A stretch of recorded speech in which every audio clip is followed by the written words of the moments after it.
Alors bonjour à tous, on est ce soir à Antares, on vient de finir un match pour la Betclic Elite et je profite de cette vidéo pour vous montrer un peu l'installation qu'on a mis en place. Donc c'est le setup qui nous semble aujourd'hui le plus efficace, le meilleur rapport qualité-prix on va dire pour faire une diffusion vidéo, on va dire de qualité proche de la télé. Alors il y a plusieurs modules qu'on utilise et je vais essayer de vous les présenter tous. On commence par celui-là. Donc ça c'est le Roland. Ce Roland c'est un mélangeur. Dans ce mélangeur en fait vont rentrer les différentes caméras, vous voyez les câbles ici. Et va sortir de ce mélangeur deux choses, un preview, donc un écran qui va me montrer ce que je vais voir quand je fais ma réalisation. C'est là que je choisis de diffuser la caméra qui est entourée de rouge. Donc là je suis sur la 1 mais je peux aussi passer sur la 2. Et pendant les matchs on en a 4 qui sont branchés. Sort un deuxième signal de ce mélangeur qui est la réalisation clean on va dire, sans habillage. Et donc toutes les images sortent ici et ici on a un enregistreur qui permet de garder les archives de tout ce qu'on a filmé. Tout est filmé sur des Z6, alors on va bouger un tout petit peu. Donc ça c'est le mélangeur, les caméras envoient leurs images dans le mélangeur, le réalisateur choisit ce qu'il diffuse à l'antenne. La caméra 1 en général on la met dans l'alignement de la ligne du milieu de terrain. Dans le bon côté, il y a toujours des plateaux télé dans les salles, on est toujours du bon côté du logo. Si vous demandez de quel côté doit être les caméras, vous regardez le logo. Voilà, il faut qu'il soit face à nous. Donc là en l'occurrence, on est du bon côté. Caméra 1, c'est la caméra qu'on va voir le plus souvent à l'antenne.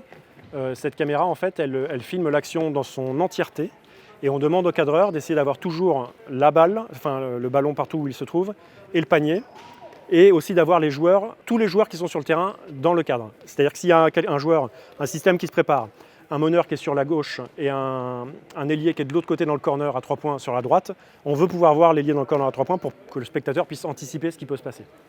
Donc ça, caméra 1, plan large.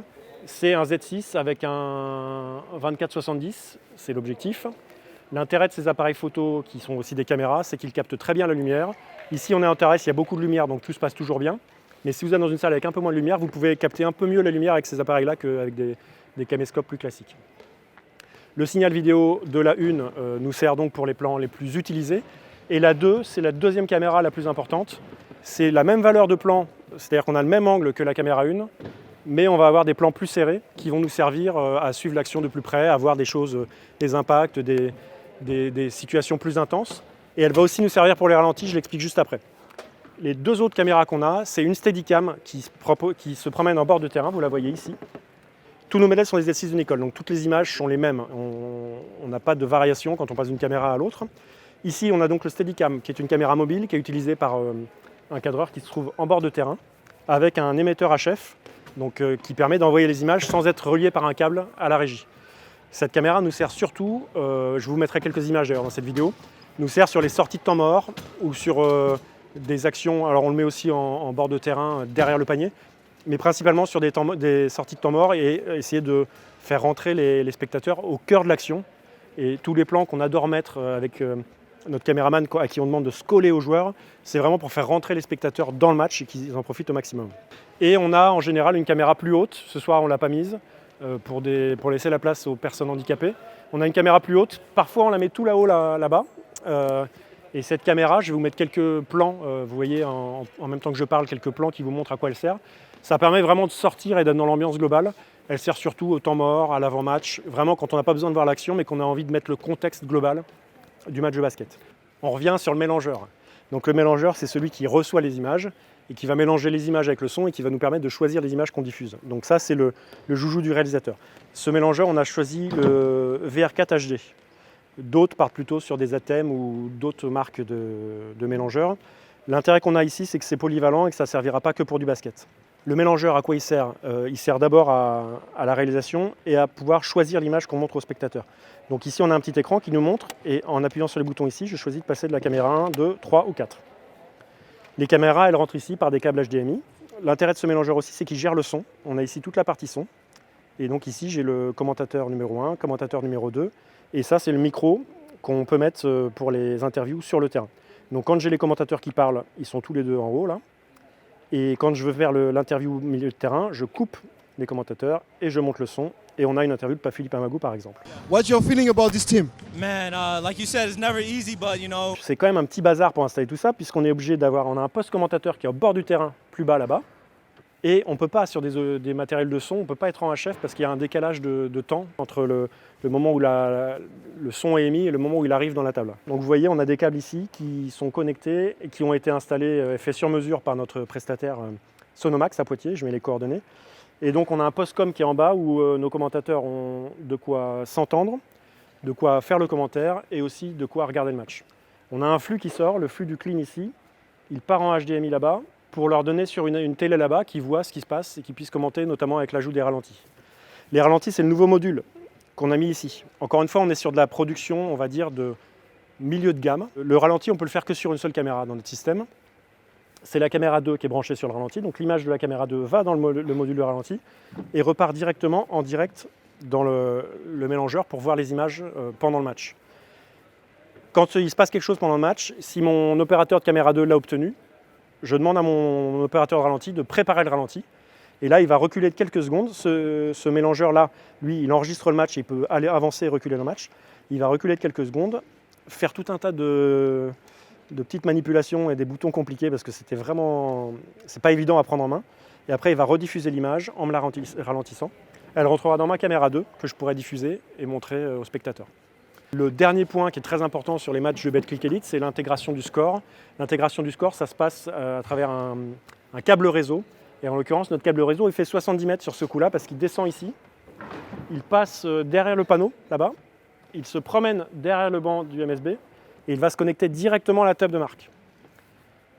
Je dirais que c'est l'installation la plus compliquée, notamment pour les structures comme nous qui viennent sur des one-shots.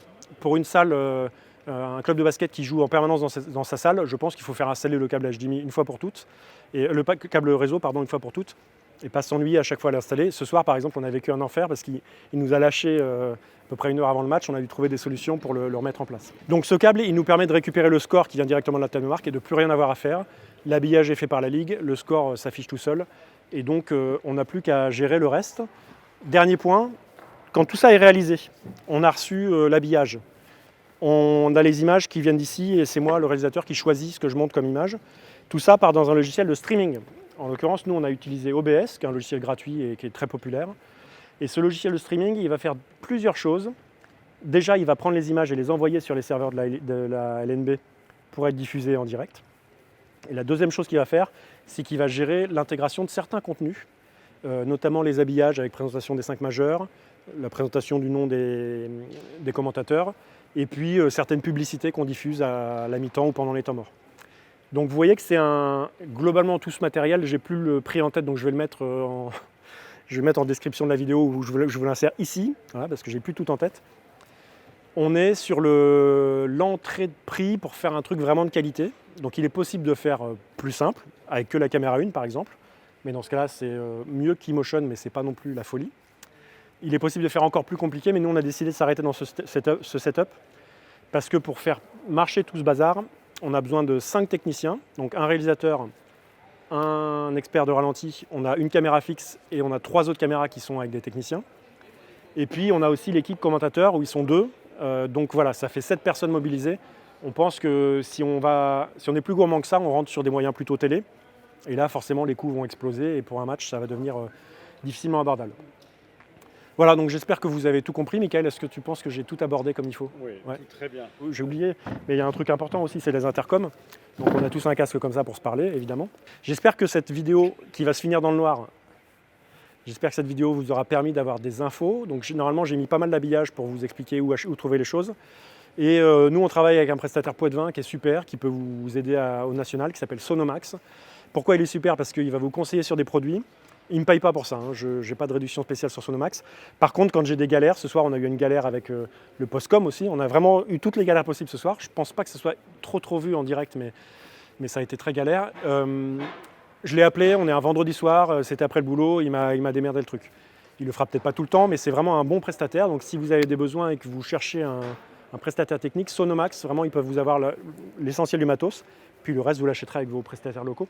Mais c'est bien d'avoir des spécialistes de la vidéo pour vous accompagner tout au long de l'année. Voilà. J'espère que ça vous aura aidé. On finit de clignoter, puis je vous dis au revoir. Et je vais débriefer avec Eric Magneto. Allez, bye bye, merci pour tout.